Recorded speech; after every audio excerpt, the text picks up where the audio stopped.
Dan Bigman, founder and CEO of Bigman Geophysical. Pleasure to have you on the podcast. Thank you. Pleasure to be here, Will. All right, let's get straight into it. So give us the elevator pitch. So our company at Bigman Geophysical, we basically use non-destructive testing and applied geophysical equipment or technology in order to map the subsurface, create 3D models of the subsurface, test, infrastructure, map archaeological sites and things like that. And we primarily work in assisting with engineering firms, environmental firms, government agencies. And so that's kind of primarily what we do. And then one thing that's unique about us is we also offer support services to those same groups. We're not the only ones out there who have the technology and do it. Unfortunately, there's not enough access to people who are willing to share their knowledge and experience and tools for that matter. And so I sort of made it a point early on to say, hey, we're going to be a project services based business. We're going to go out and be the experts and do our thing. But if others want to bring it in house and they want to do, this type of work, then I want to make sure that they're also prepared. And what that has led to is we continue to, work with those folks to do sort of specialty stuff, kind of above and beyond their comfort zone. So that's basically what we do is, experts in sort of the subsurface and characterizing and keeping folks safe when they're working on project sites. Okay, I've started to dig into this a bit through ultimately attending Geo Week in Denver about a month ago, where I saw a few of these push carts and tow behind type devices for detecting things that are subsurface. So it seems like there's a broad there's a number of niches, if you like, to do with detecting things underground. So do you have a particular niche that you dominate, or are you sort of everything that's subsurface? I would definitely not say everything. Certainly we focus obviously in the near surface. And then application wise, get into a little bit about my background. My background was in archaeological geophysics. And so, and as well as some of the other folks that have worked here and that continue to work here.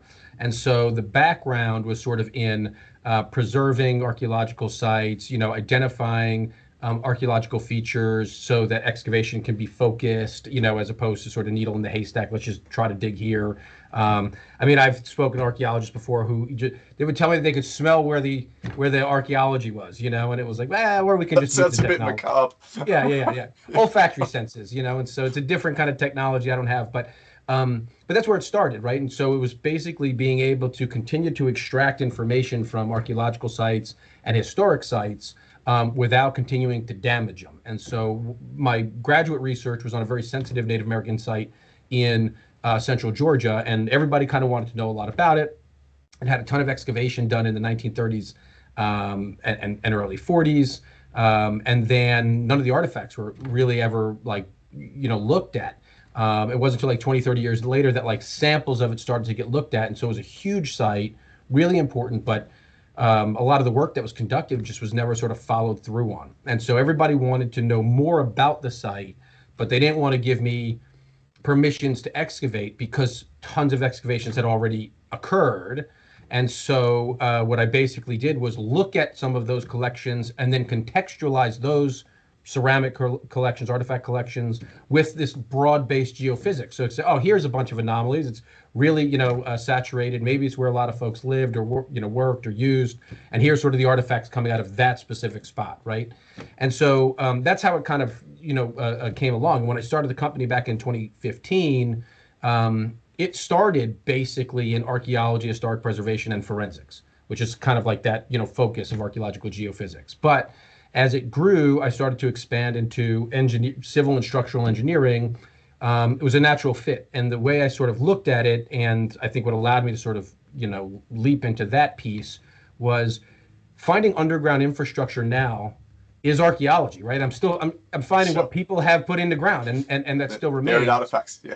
Yeah, and they're artifacts. And what the major difference is, it's easier to find the stuff from civil engineering than it is to find the stuff from archaeology, right? Like a metal pipe is much easier to find than a hearth that was used 2,000 years ago to cook some food, right? And so I just felt if we can do that, we can do this.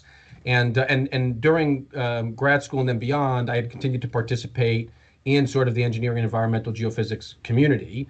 And that was a big part of my training, even in archaeology, the geophysics side. I took all of the coursework at UGA, University of Georgia, and so I was really prepped, right, to be able to expand the applications for it.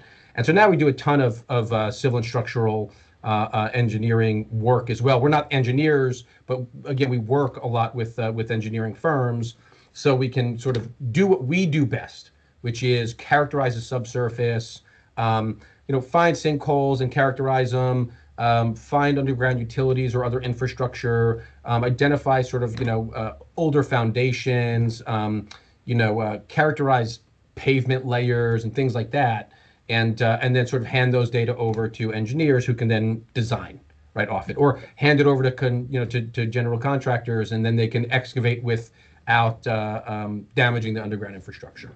So that's kind of a lot of what we've started to focus on in our company. Yep, great.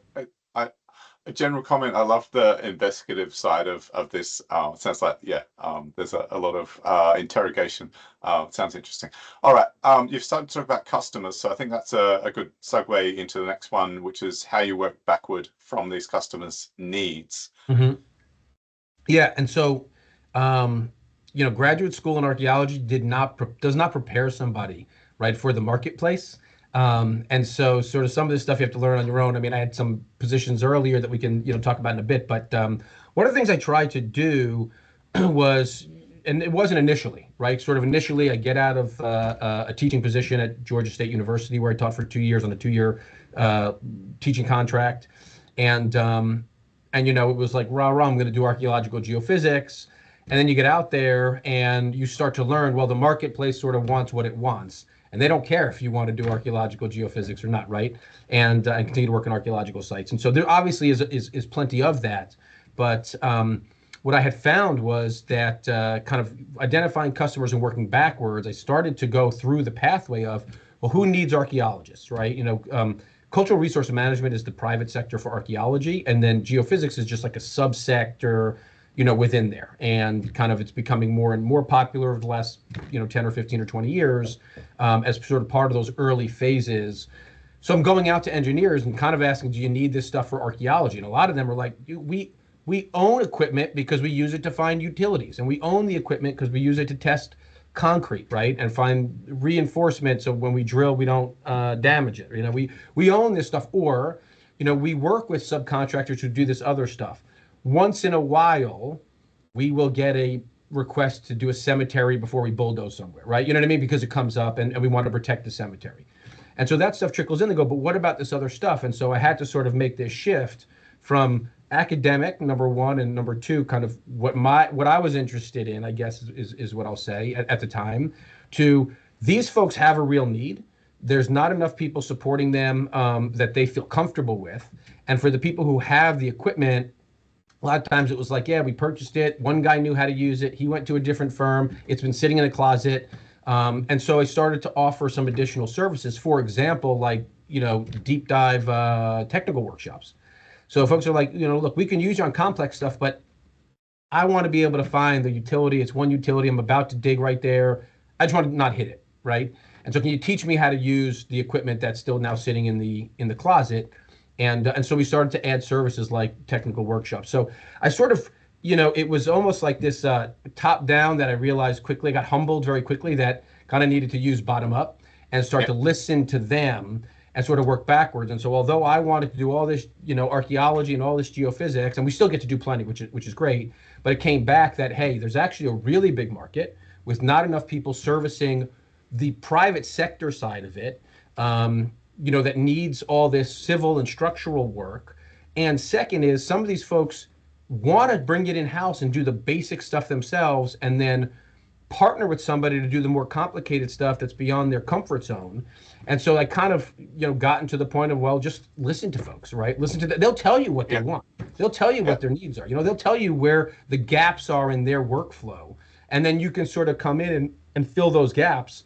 And so like a lot of times now, we'll train somebody who has GPR equipment, for example, ground penetrating radar, push cart, kind of standard stuff for locating utilities. They'll do their utility locates, and then they'll get a big scope.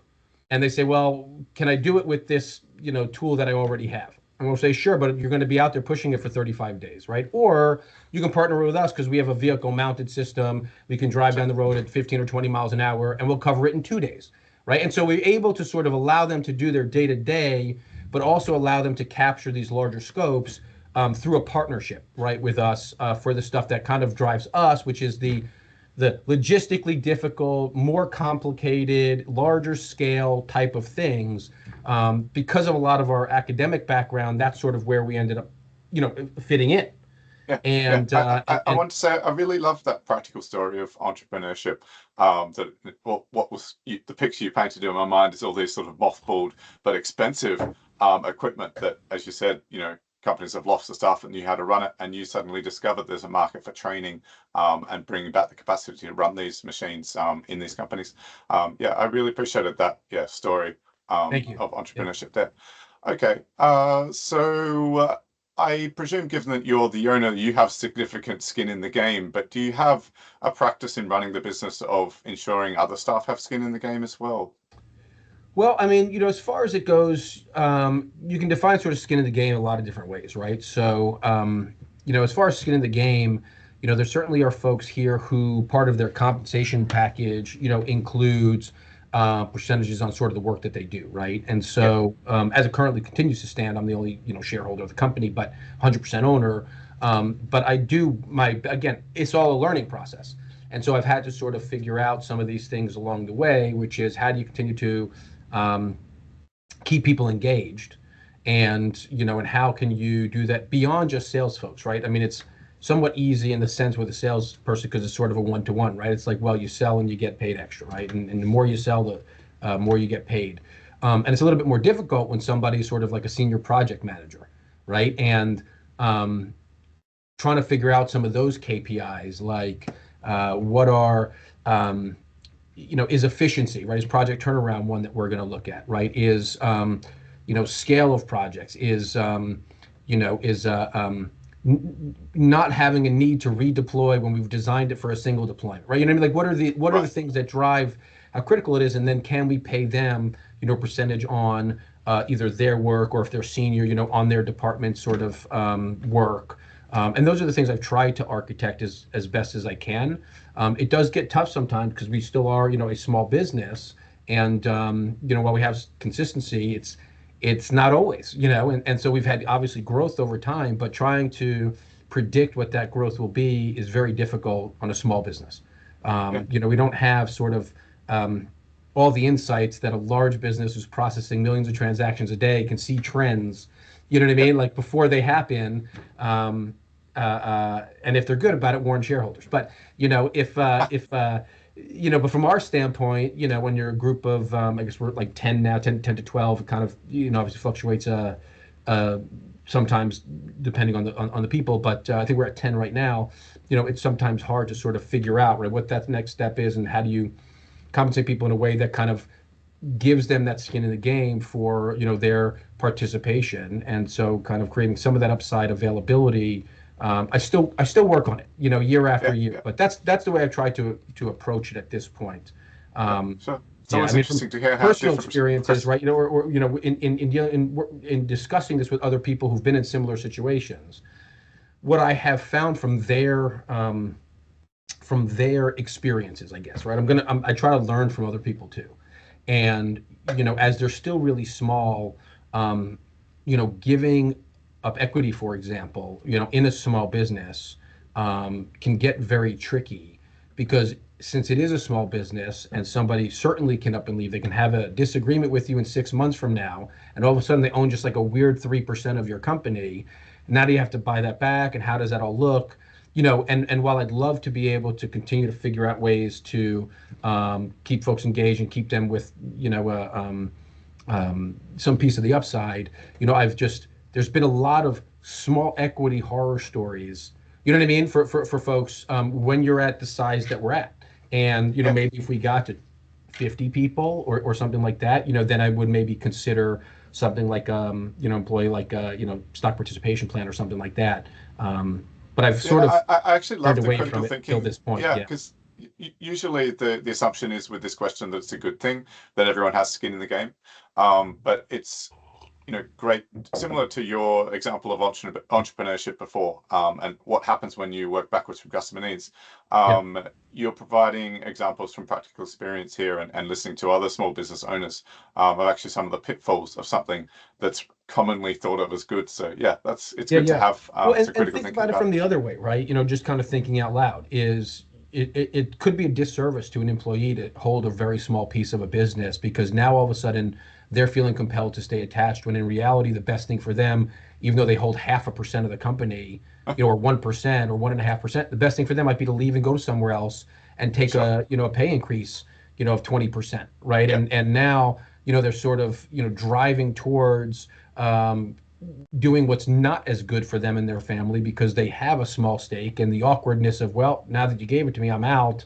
And you know what I mean? And how does sort of that Yeah. fall out is, I think in some ways it gives them the freedom to make the decisions that are right for them and their family in ways that even having a small stake in a company could sort of, be a deterrent.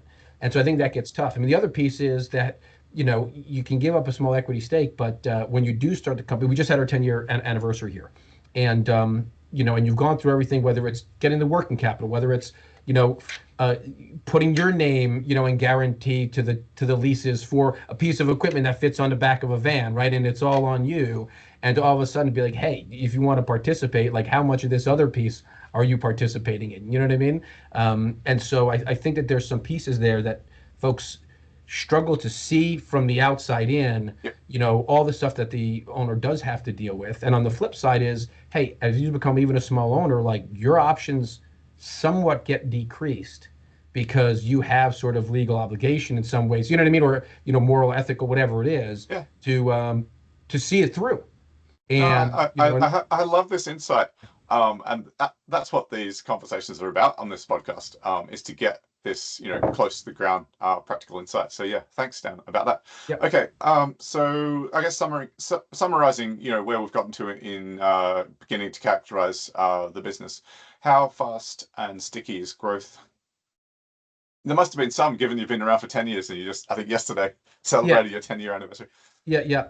I think that, growth is it as a small business, right? It's easy to grow fast. You know what I mean? Like as far as percentages wise, even though you still got nothing, right? So like the first 4 years of the company, I was in a basement, just myself. That was it.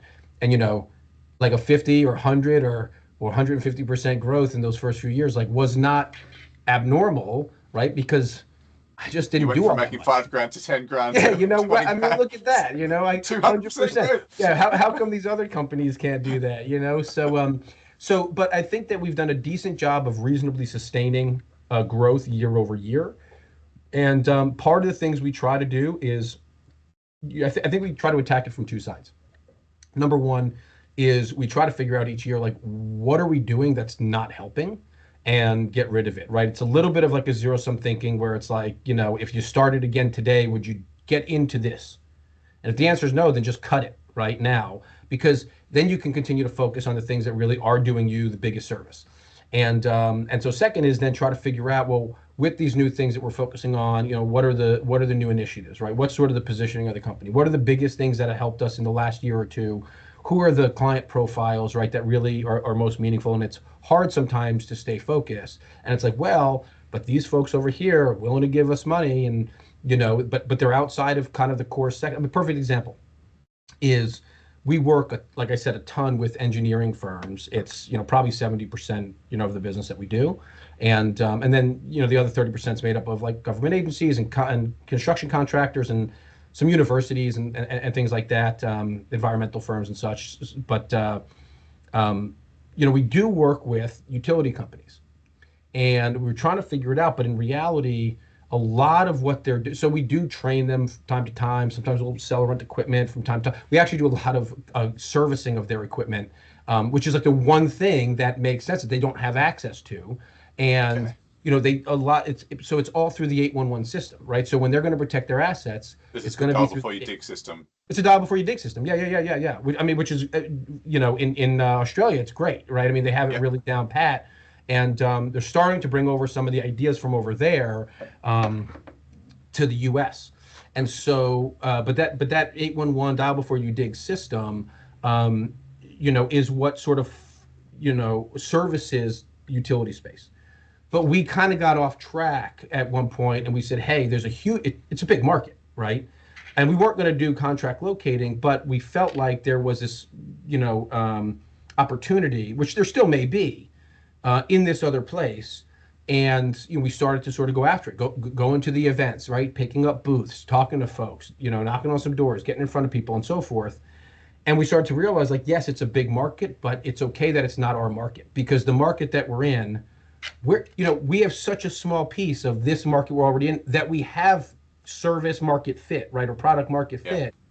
That why don't we just triple what we're doing here?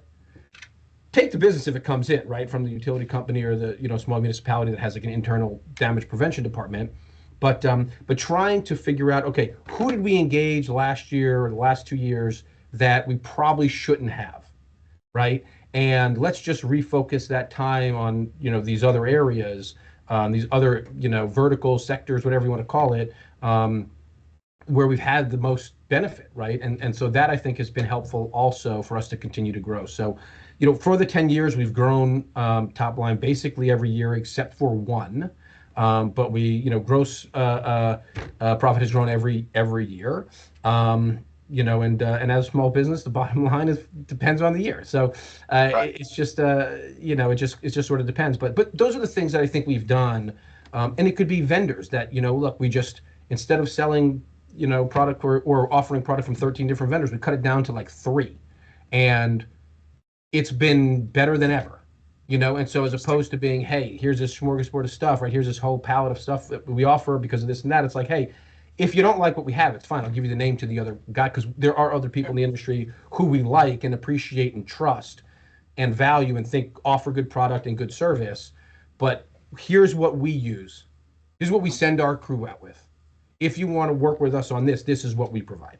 Okay, Right. so And there's a so picture that's emerging of taking a strategic approach, not getting distracted by any and every opportunity, but the ones that are, where you can really take a swing at them. yeah. Yeah. Yeah, it's been good. I mean, I heard a quote at some point, which was like, you have to be. This guy was like going through a buddy, I guess, of his, who was talking about like construction. It was like, yeah, well, we do construction, and we do windows, and then we do roof, and He was like all these different things, right? We do the landscaping, this and that. He's like, well, in real estate, you have to be like vertically integrated. And he goes, kind of the response from the friend was, he goes, you're not vertically integrated, you're just distracted. Right. Right. He goes, plenty of people build much bigger companies doing one of the things you're doing. Yeah. And so just stay focused on the one thing and, stop kind of getting distracted. Yeah. So we try to do that. And I think that's been good for us. The stream of advice is never ending from you. I appreciate it. This is great.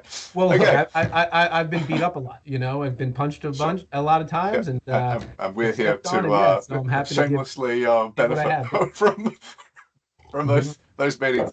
Okay, so let's have a look at some of the services that you actually offer. So listeners won't know this, but we were scheduled last week to record this, but you had to postpone because you were doing some forensic work. Could you maybe, without traumatizing us too much, but nevertheless to really illustrate the value of your discipline to society, step us through what this forensic work can involve? Yeah, so we haven't done a ton of it, but I have done some of it. It's interesting. Literally, the first project that I ever did 10 years ago was a forensic case. And I had cold called all the police departments and the sheriff department in our area.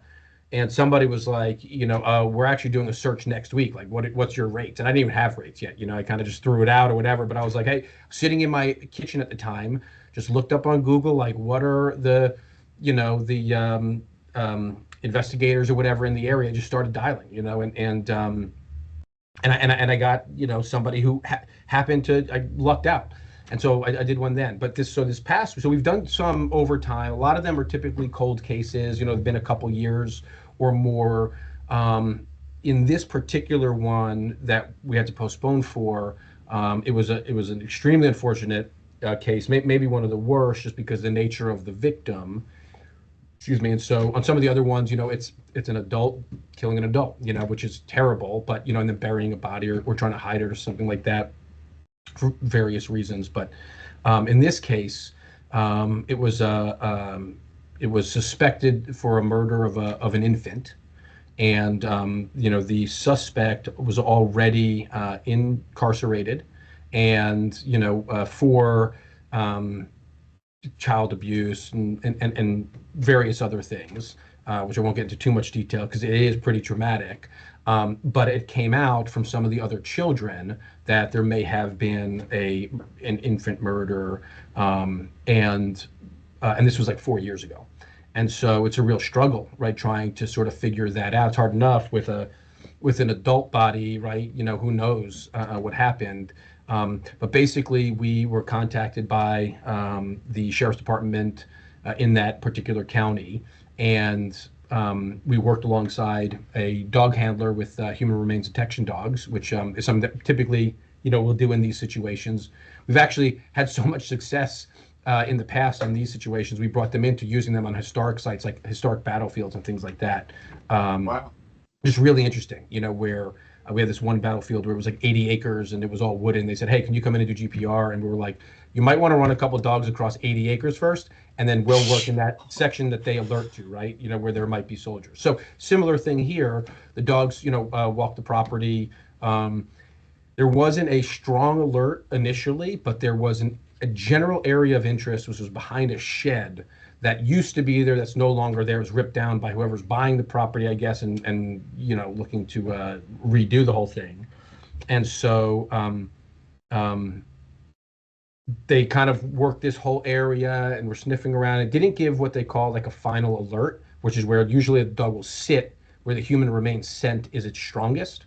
And so just because they sit where the human remains scent is the strongest doesn't mean that's where the human remains are. Right. So we, like in this battlefield, for example, one of the things we saw was a lot of the battlefield was on these ridges.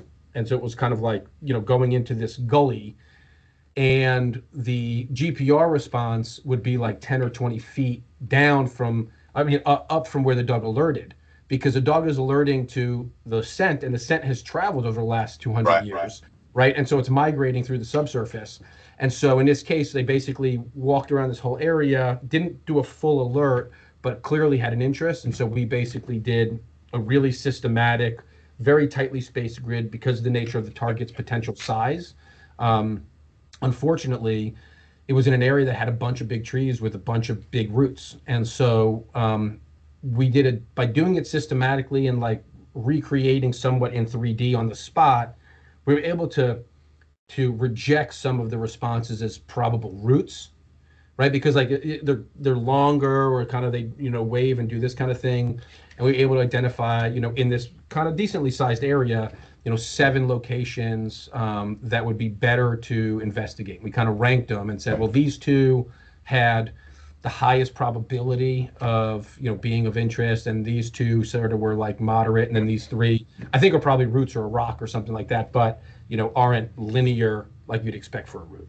And so we kind of went, through that process. And like, for example, one of the reasons that we characterized one of them as a higher probability was so in the GPR, right, it's showing you the top down into the subsurface, and it's a profile view, right? So like if you like excavate it out and then jumped into the excavation trench and look at the side, you're getting a profile of that soil stratigraphy. And so across this area was generally a like humic layer or organic soils and buildup, right? And it was very clear, distinct reflection response at, call it, I don't know, a foot down, whatever it was, I don't remember exactly, but it was across the area in general.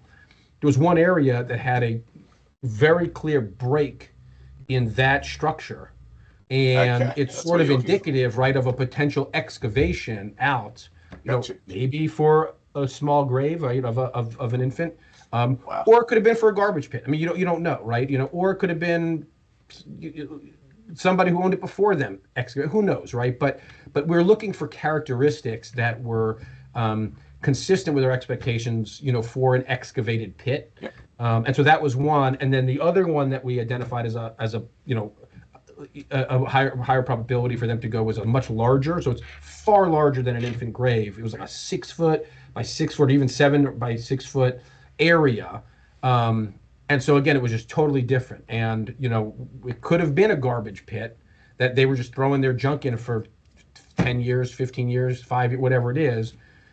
That said, is who knows what they threw in there, right? And unfortunately, yeah, you know, it's just sort of to the point where when someone's willing to do this to somebody, you sort of almost can't rule anything out. Yeah. And so sort of, you know, and maybe they uncover that it is garbage, but they can learn more about the suspect and maybe get some additional, you know, leads or information. So that was the nature of that one. And again, the person's already incarcerated, but with this new, you know, witness evidence that there may have also been a murder, to sort of be able to get that. And, you know, if that is the truth and put somebody away for longer for something like that, you know, and look and protect the children, right? You know, that are out there, and you know, then that would make a lot of sense. And so we do get sort of the fulfilling, you know, piece of it in those cases, but you don't always find what you're looking for, you know. And so the dog ended up having another alert that was the best alert possible, kind of full-blown sit down, but it was in like this,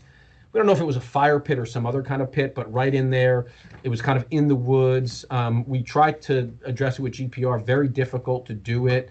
There seemed to be some, you know, small reflections inside sort of the construction of this thing, which could have been an object, but who knows what it is. So we couldn't say all that much on it, but yeah, I mean, they were expecting to get some anthropologists out this week, Monday, I guess, and Tuesday, to start excavating those targets. I was going to ask, you know, is that happening? Right. So this is an ongoing case, and you don't know. It's interesting because you learn something new every time you do you know, a project like this. So once they had the search warrants and they went on site, they can't leave site without having to get search warrants again.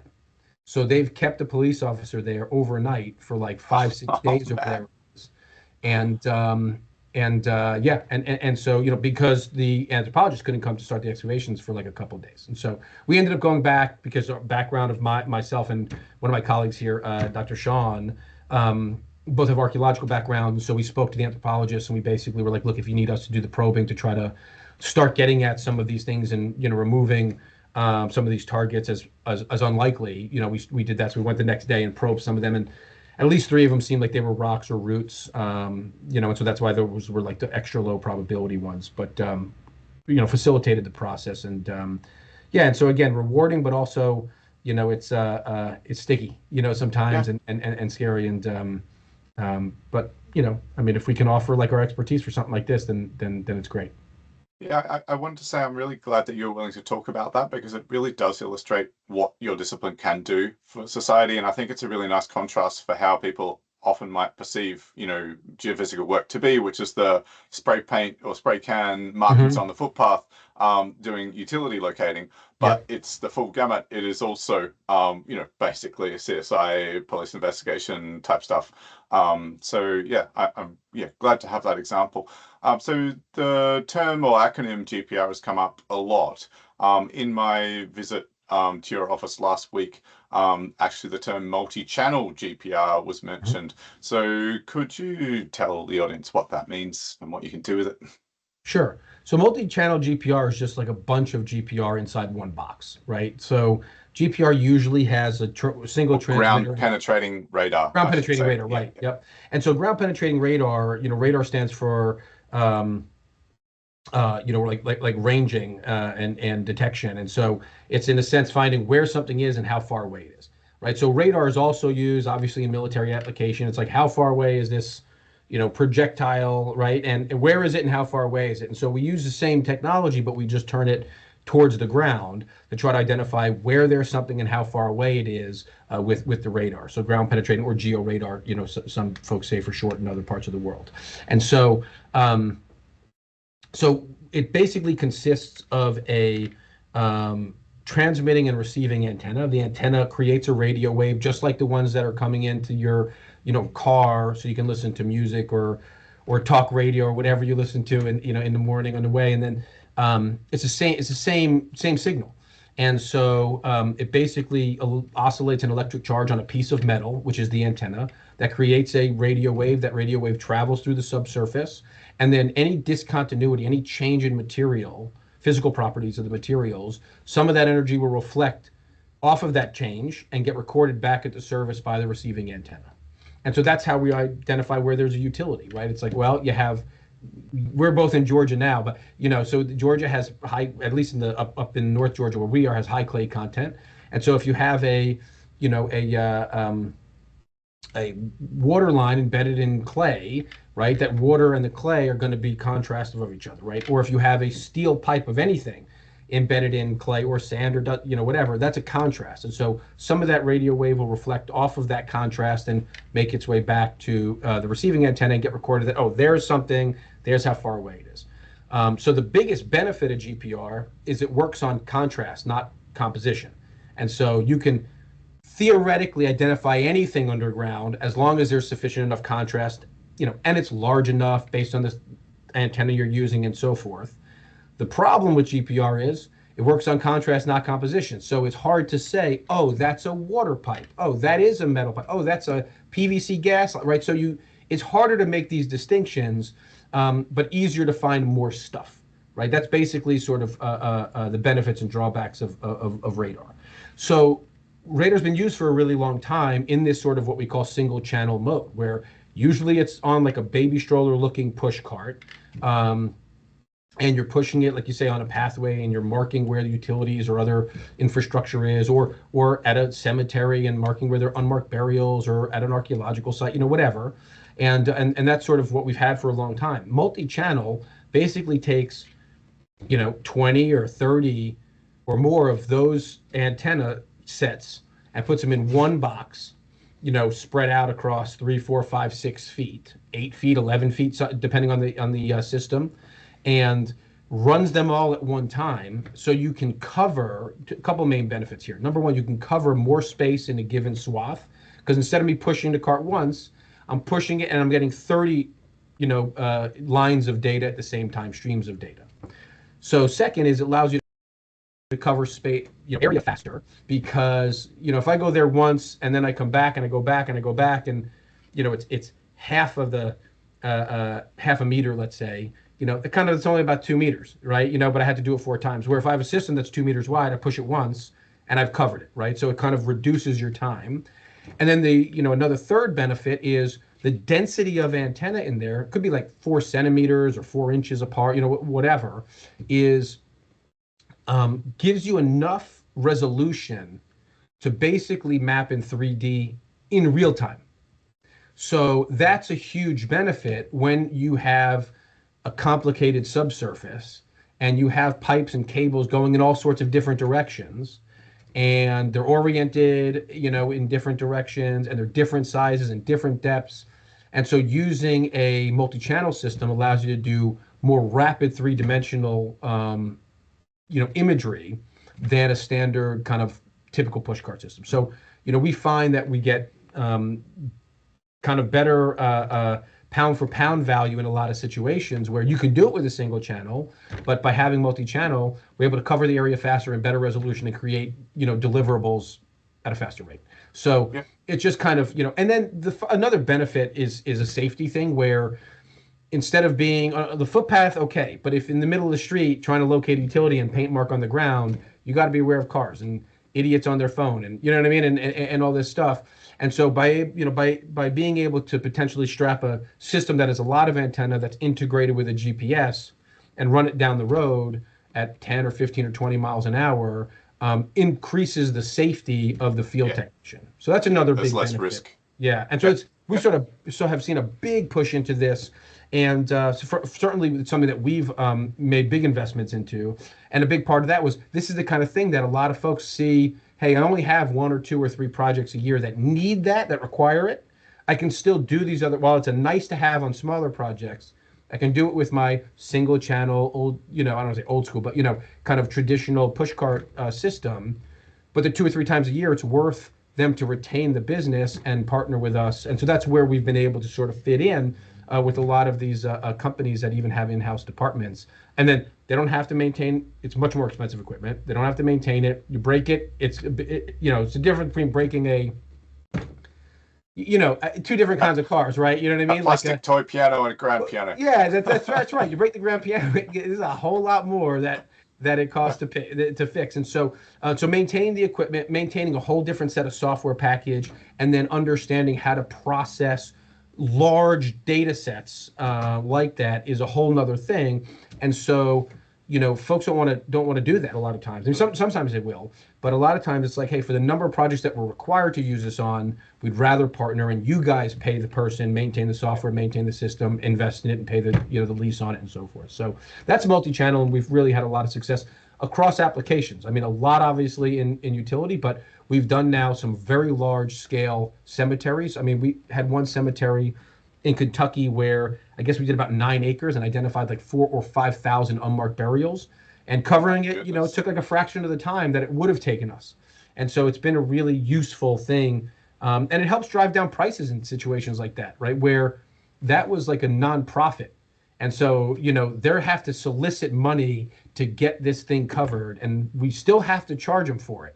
But by using a multi-channel system, well, we can kind of charge you a third of what we normally charge because we're going to cover it in a in a fraction of what we'd normally cover. I'm just thinking about how you would have managed that in a cemetery. So is this like a large push cart, I don't know, that you're saying 1 meter wide, that you're pushing over carefully over and around all these graves? Or so not all of the area, right? So of the 9 acres, probably like 1.5 only had like a dense set of like headstones, right? So a lot of it is open, and it's like, okay, well, we kind of know where all these headstones are. We want to validate these. The rows were large enough. So the one we used in that case was like maybe 39 inches. So it was still small enough to get through a row of graves. And so it's still, you had to be careful. You don't want to ding, obviously, some of these things, markers. Does it look sideways, or is it just directly down? So, I mean, technically, each antenna signal is going to go everywhere. It's going to come out. It's even going to go up into the air. And so, for example, it runs the risk of recording objects above ground, not below ground. But the system doesn't know any better, so you can get false positives, right, from what we call airwaves, so it goes everywhere. But most of the energy goes into the subsurface. Now, the energy that goes into the subsurface does expand with depth, right, from the source. And so it kind of almost comes out as a cone, you could think about it, where the deeper you get, the larger the cone is.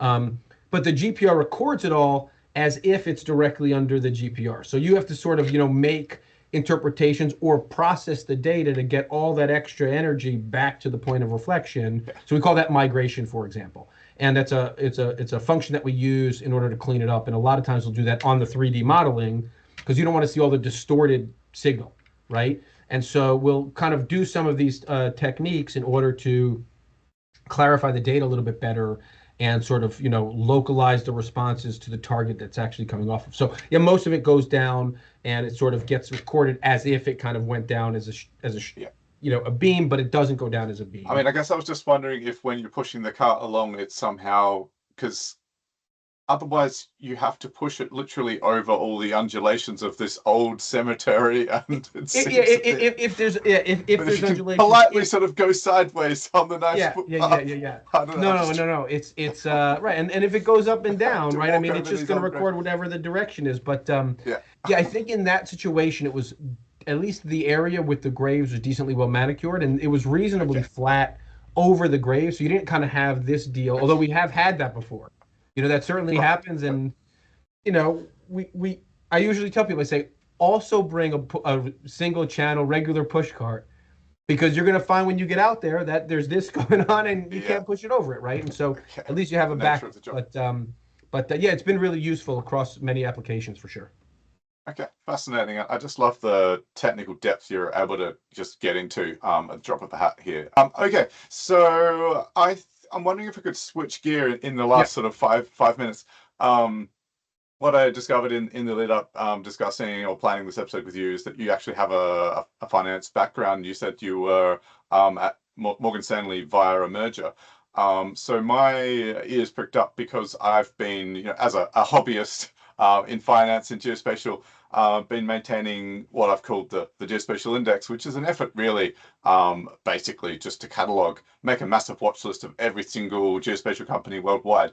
I counted them last night. There's 35 stock exchanges that have from what I could tell, 369 geospatial in some way companies worldwide. And of those, 120 of them are so-called pure play. So they're actual, for example, geophysical companies. In the case of Fugro, there's aerial survey companies. Nearmap used to be in the index until Thoma Bravo acquired them and took them private, tragically. So there's those ones. But there's also the adjacent ones like Oracle because of Oracle spatial databases, Google because of Google Maps. So I just wanted to hear from you, given that you have at least a professional exposure, maybe a while ago, to the finance industry. What someone from that world might think of this kind of effort. Yeah, take it away. Yeah, I mean, look, I think it's really interesting. I mean, I've thought about it too. I mean, obviously not the depth that you've gone into, but having a background in it and still being interested in markets and economy, I always kind of wondered, why, or I don't think I've ever found one, why isn't there an ETF, right, that tracks geospatial or earth sciences, that you could sort of get into. There's a lot of sector specific, ETFs out there or indexes out there. And yeah, I always, you kind of feel like someone's digging into your back, right? It's like, well, why aren't you doing my industry? So I've thought about it, right? And obviously I've looked up a handful of larger, I'm going to say larger, but not really when you start to consider like the Googles of the world, right? I mean, Fugro's nowhere as a Google, right? Or Hexagon's pretty big, actually, right? But then Guideline Geo, for example, which is out of, I guess, Sweden or whatever, but, is a smaller, one. But, there's a lot of different ones out there. And then, of course, you have like the AECOMs and the Floors and Jacobs and things like that. Yeah, so you kind of have all this stuff, and it's been interesting to me to kind of do due diligence on the stock, right? And even like there's a lot. I mean, Tetra Tech and some others. But no, I think it's a great initiative, right? Because I think it really there's nothing else like it out there. And I haven't unfortunately done enough of a look into what you have in the index and sort of how you're tracking things. And I'd love to kind of do more investigation into it, but I think it's a really good use of time. You know what I mean? Because there isn't another thing, and having this available to folks to understand where's the industry going. It's easy to sort of think about it anecdotally, right, on a day-to-day basis, and this is what I'm seeing. But when you track an index, right, I mean, it's a benchmark that you can sort of refer back to and say, well, is my thinking and my experience on a day-to-day basis consistent with sort of what I'm seeing? Like, for example, right, am I going to expect growth for the next couple of years? Well, I'm not sure, because we're a small company, we have 10 people. But if you have an index, right, and you have a weighting and you have companies you can investigate that are maybe most similar to your own, because it's hard to find who's, like you said, there's 35 exchanges. It's easy for me to go to the NASDAQ and try to figure out what's on there. But it's much more difficult for me to figure out what's on the German index, what's on the London exchange, what's on the majority of the companies that or the Japanese exchange, right? And so having some place that you can go to say, well, what are the companies that are in my space? How are they performing? What are their outlooks, right, for the industry? What do they see coming? What's in their K10 report, right? As sort of the future. I think it should be a really good resource for people, and I think it's something that folks can rely on as as almost like a research tool to start. I'll give you the example, like a correlate. So in academia, right, when you're writing an article, right, or a book chapter or something like that, you don't have all the sources, but then you read this really good paper, and you're like, all right, well, how am I going to find more sources? Well, they just gave you a list, right, of all. You just go to the reference section. And it's like you do what's called mining the sources. And it's like, oh, now I'm going to check mark that one, check. Now I got, 4 new things to go investigate. And I think, a similar thing could be said of something like this where there's no other place to go. And so I think it's a really cool initiative for sure. All right. No, thanks. Yeah. I guess When's the ETF coming is basically my question to you. You know, So I've looked at that as well. Like, there's a bunch of companies that will give you an ETF that provide an ETF service. Mhm. And from what I could tell, it's about 200,000 US to start one.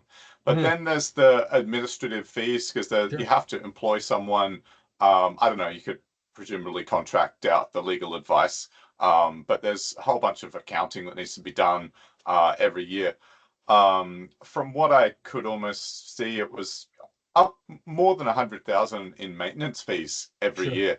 So that very quickly sort of, I think, Yeah, removes a yeah, lot of people from contention there. I certainly couldn't sustain that. yeah, yeah, yeah. Um, and I wonder if a lot of the companies that, if you were to have an ETF, maybe a lot of them are already in sort of a general automation or robotics or, Yeah, yeah, yeah, ETF. yeah, yeah.